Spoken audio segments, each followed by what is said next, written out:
یہ سوال ہے ہمیں بھیجا مبشر احمد صاحب نے آئرلینڈ سے۔ مبشر صاحب، آپ کا تفصیلی سوال ہمیں مل گیا تھا جمعے کی اذان کے حوالے سے جو آپ نے پوچھا۔ وہ کہتے ہیں کہ اگر کسی جگہ پہ زہیر صاحب وہ پوچھتے ہیں کہ اگر کسی جگہ پہ لوگ جمع ہیں کسی گھر میں اور جتنے لوگوں نے آنا تھا جمعے کے لیے وہ آگے ہوئے ہیں، تو پھر اس کی وہ اذان دینا یا 2 اذانیں دینا ضروری ہے؟ پھر بھی بات یہ ہے کہ جہاں تک اس بات کا تعلق ہے کہ اذان جو ہے وہ اطلاع ہے اور لوگوں کو اکٹھا کرنے کے لیے ہے۔ حضرت مسلم اور رضی اللہ تعالیٰ عنہ کا اس بارے میں ایک ارشاد بھی ملتا ہے کہ ایک سفر کے دوران لوگ جمع تھے تو پوچھا گیا تو حضور نے فرمایا کہ لوگ جمع ہیں، جنہوں نے پڑھنی ہے وہ تو ہیں، اس لیے نہ بھی دی جائے تو کوئی حرج کی بات نہیں۔ لیکن اس کے ساتھ اگر مستقل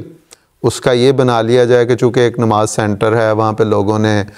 جو گھر والے ہیں انہوں نے بچوں کو پک اپ کرنے جانا ہے یا ان کی مصروفیات ہے، تو اس کے لیے پھر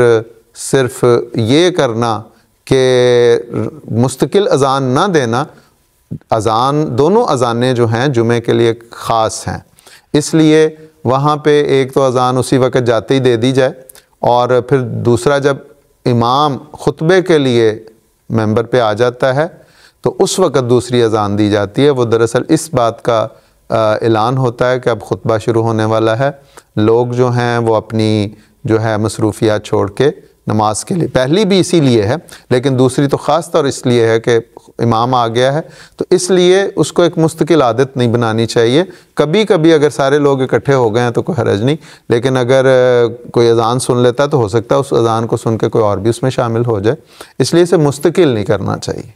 بلکہ میرا خیال ہے یہ زید صاحب کی بات بالکل درست ہے کہ اس کو بہتر یہی ہے کہ اذان کا رواج برقرار رکھا جائے، کیونکہ ایک دفعہ ایک موقع کا ذکر ملتا ہے کہ حضرت صلی اللہ علیہ وسلم اپنے صحابہ کے ساتھ تھے، اب جنہوں نے نماز میں شامل ہونا تھا وہ سب وہیں پہ موجود تھے، لیکن پھر ہم نے خود اذان دی، خود اقامت کی اور خود ہی نماز پڑھائی۔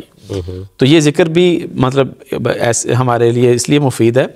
کہ اذان آپ چھوڑ سکتے تھے کہ سب موجود ہیں، لیکن آپ نے اس لیے کہ یہ ایک اللہ تعالیٰ کا ذکر ہے، اللہ تعالیٰ کا نام بلند ہوتا ہے، تو آپ نے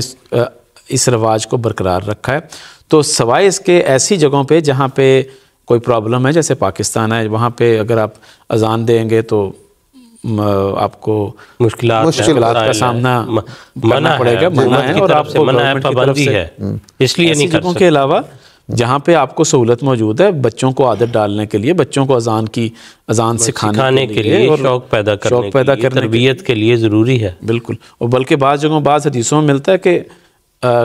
اگر کسی جگہ پر وبا ہو تو اذان دینی چاہیے اونچی آواز سے، تاکہ اس کی برکت کے ساتھ جو ہے وہ وبا ختم ہو جائے۔ یہ بھی بیسیکلی بنیادی طور پہ اسی لیے ہے کہ نیکی کی تحریک، خدا کا نام بلند کرنا، تو اذان کتنی پیاری وہ دعا ہے، تو اس لیے اس کو رواج مستقل بنانا چاہیے۔ لیکن اگر کبھی نہ بھی کی جائے، جیسے کہ سب نے کہا ہے، سب جیسے اکٹھے ہیں ایک جگہ پہ، تو یہ نہیں ہے کہ کوئی غلط کام ہو گیا ہے، بالکل ناجائز بھی نہیں ہے، لیکن عموماً طور پہ اس کو رواج دینا چاہیے اذان کو۔ وہ جو حضور صلی اللہ علیہ وسلم کا واقعہ منصور صاحب نے بیان کیا وہ بڑا ایک استثناء ہے، اس کے علاوہ کہیں پہ بھی ایسی سنت ہمیں نہیں ملتی کہ حضور نے باجماعت نماز سواری پہ پڑھائی ہو۔ یعنی بارش شدید، صحابہ کہتے ہیں کہ بارش ہو رہی تھی، آسمان سے بھی بارش تھی، نیچے بھی کیچڑ ہی کیچڑ تھا،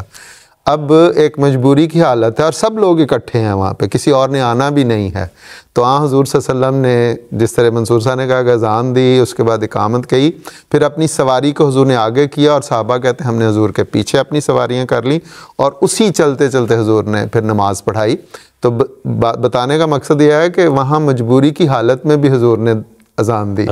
دی ہے۔ تو ہم بٹ صاحب میرا خیال ہے کہ آپ مسئلہ وضاحت سے سامنے آ گیا ہے۔ آپ نے جو سوال میں باقی تفصیل بتائی تھی یا کوئی بعض جو حالات کا ذکر کیا تھا، آپ ان احادیث کی روشنی میں جو محترم منصور صاحب نے، زید صاحب نے ذکر کی، آپ اس کی روشنی میں ان حالات کے مطابق بھی مسئلے کو اچھی طرح سے سمجھ سکتے ہیں، رہنمائی لے سکتے ہیں۔